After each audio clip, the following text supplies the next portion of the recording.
Cuando tenemos excedente en primavera, ¿está bien hacer fardo? Sí, en realidad es una de las alternativas de manejo que podemos tener, porque si no tenemos la carga suficiente para consumir ese forraje en pie, posiblemente lo que lo estemos manejando son bajas utilizaciones y estemos desperdiciando forraje. El tema de poder enfardar de alguna forma nos ayuda a mantener la calidad del forraje. O sea, si ya sabemos que no vamos a poder consumir eso en pie, lo que debemos tener cuidado es qué es lo que estamos enfardando. Si sabemos que no vamos a poder consumir eso, lo ideal sería ser conscientes de eso. Obviamente nosotros vamos a saber que va a haber un exceso. Si viene una primavera vez, bueno, y no podemos, antes de empezar a hacer la franja y cuando llegamos a la mitad del campo se nos pasó, yo creo que hay que tomar esa decisión, hay que tomarla antes, cosa de mantener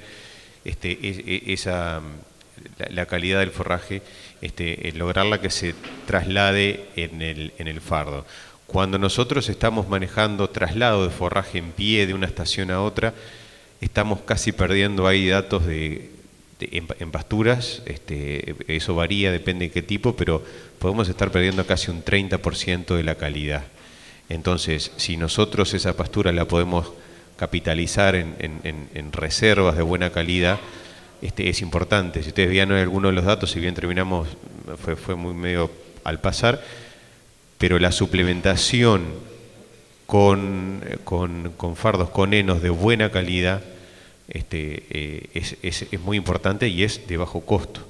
Entonces, pero para que sea de buena calidad tenemos que tener esas precauciones al momento de reserva, que parte de lo que decía Pablo hoy, es un proceso el enfardado, no es que vaya y se compra, pero digo, si logramos eso también implica conocimiento y la toma de decisión. Gracias, Rodrigo. Una pregunta para Santiago Dacunda. ¿Qué opina de la suplementación de vacas de cría con sales minerales? ¿Hay estudios que justifiquen dicha adopción?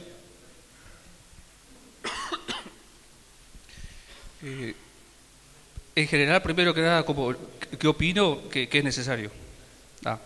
Segundo, ¿hay estudios? Sí, hay estudios. Sobre todo INIA tiene bastantes estudios, incluso de ingeniero de León del año como 60 hasta la fecha.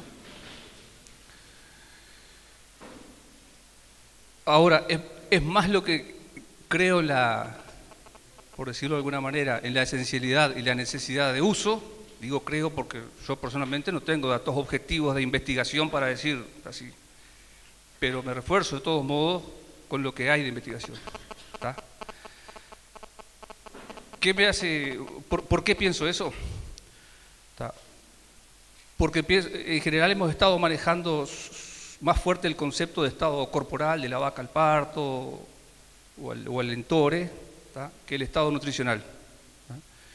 Y pienso que el estado corporal es importante, pero más importante aún el estado nutricional. Y dentro del estado nutricional, la dinámica del estado nutricional, o sea, si es hacia arriba mejorando o empeorando. ¿Está?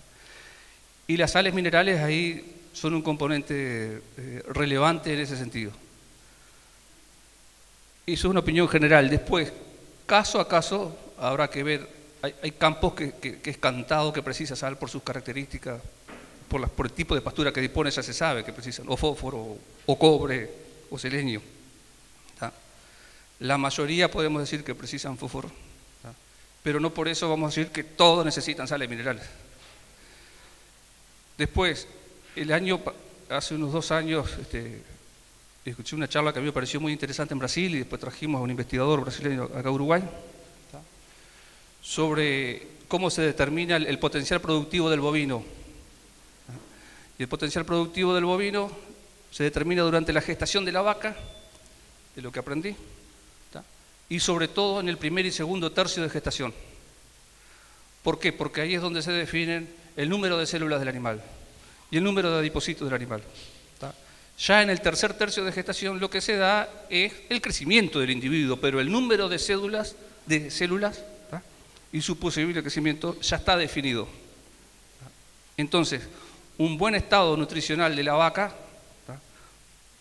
y una buena dinámica de estado nutricional post-entore la imaginaríamos con una disponibilidad de pasto sin ser exagerada, pero que el animal vaya recuperando estado corporal para entrar en el invierno, y a su vez acompañar de una suplementación mineral y tal vez proteica según la calidad del pasto. Sabemos la respuesta de la proteína sobre el pasto, que aumenta el consumo. Si aumenta el consumo, va a aumentar el consumo de materia seca y por ende de todos los nutrientes. Y después, según la característica del campo, agregar sal mineral para la cría. Si tuviera que dar una respuesta muy generalizada, diría sí, para mí pienso que siempre hay que usar sales minerales en la cría. Pero eso después habrá que ver caso a caso el tipo y el cuánto. Y además la vaca, después que come todo el año, su consumo se hace constante. Y no hay tampoco por qué usar sales caras durante todo el año. Sabemos que lo importante, la relevancia y la concentración de minerales, sobre todo hay inicio de aparición en tores. El resto del tiempo puede ser una sal más económica, con menos minerales, etc. Bien, siguiendo con la presentación de Dacunda, hay que preguntar, ¿no es muy bajo 40% de utilización del campo natural? Si no es muy bajo el nivel de utilización de 40%. Esos son datos leídos de publicaciones de Facultad de Agronomía, la Estación de San Antonio de Salto y de INEA Glencoe. 40-45% es la utilización del pasto, del campo natural. Y creo que en situaciones muy especiales se llega al 50%.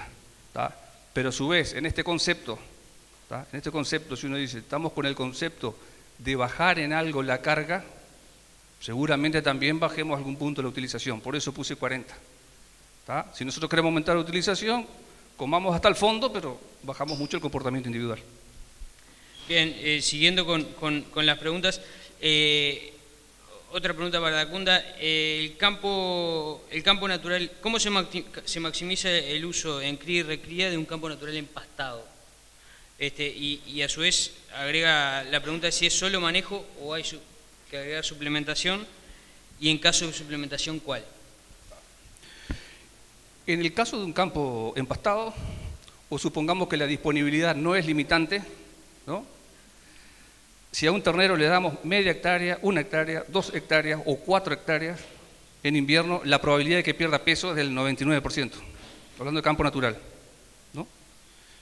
O sea, disponibilidad no es limitante.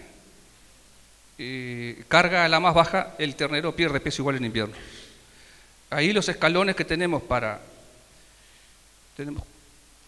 si quisiéramos maximizar la transformación de ese pasto en carne, entiendo que sería ajustar la carga de acuerdo a la disponibilidad inicial.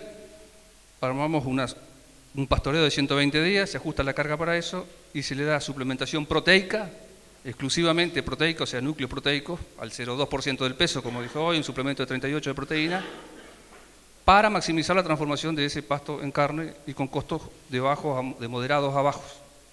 Eso dentro de ese objetivo. Para lograr levantar todo ese pasto. Eso creo que sería lo más razonable.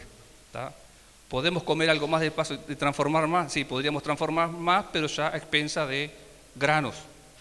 ¿Se puede hacer? Claro, se puede hacer. Todo depende del objetivo del sistema. Bien. Perdón. Que teniendo dinero, digo, se puede hacer lo que uno quiera, digo. Entonces, las opciones... No, que digo, los niveles de utilización, digo, agregar de ese 40%, digo, obviamente que también depende del tipo de campo que estemos hablando, de la disponibilidad que estemos manejando.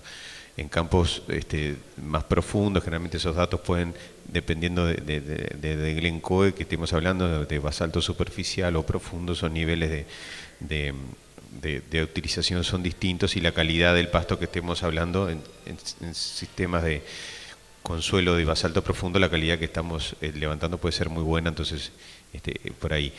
Y esa transformación que decía Dacunda en esa acumulación de pasto, sí, esos temas, pero es muy fácil, digo, disponiendo, por eso uno se acostumbra, cuando las relaciones de precios son buenas, a lograr eso con suplementación.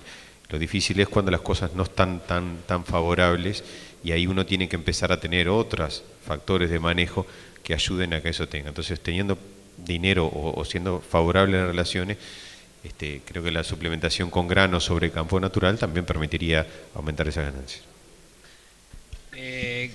Gracias, Rodrigo.